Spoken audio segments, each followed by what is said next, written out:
In many ways, it's important to treat cases of religious child maltreatment like other maltreatment cases, yet they pose unique challenges. Perhaps the chief problem is that law enforcement, social workers, and others don't find out about abuse problems because allegations are not reported, and there are many reasons for this. Very often, members will have a different idea of what constitutes abuse and neglect and what exists in general society.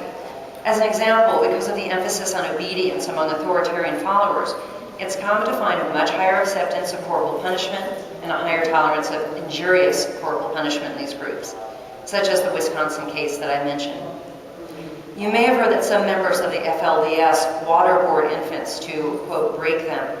I've heard that members say that God hates the sound of a crying baby, and that babies hardly ever cry in church due to the use of this torturous technique.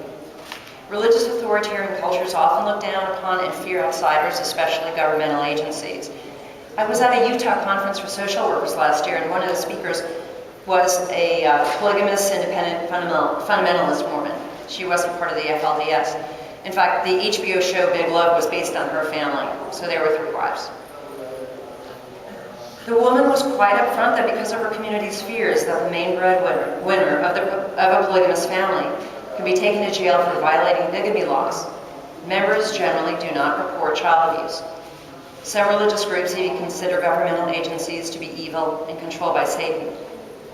I talked before about avoiding scandal. Many faith communities see the need to protect their image as paramount, and so they don't want to tell outsiders about abuse problems. Some religious organizations, such as the Catholic Church and Orthodox Jewish communities, have set up psychiatric programs for pedophiles and other sexual abusers. The idea is if we get these perpetrators therapy, we'll fix the problem and we won't have to report it. Most religious organizations have a way to internally handle crimes against children, and many religious leaders see this as a better way than getting the police involved.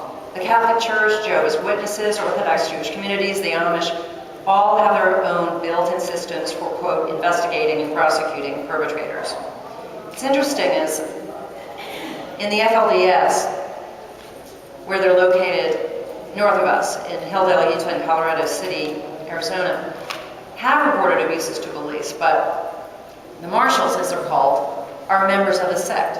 So when they receive these cases, at least when Warren Jeffs was physically there while controlling the group, they would bring the cases to Warren Jeffs and he would decide how to handle it. So in some ways it's quite similar to how Cardinal Joseph Ratzinger, before he became Pope, dictated that these cases, child sexual abuse cases, should all be brought to his office.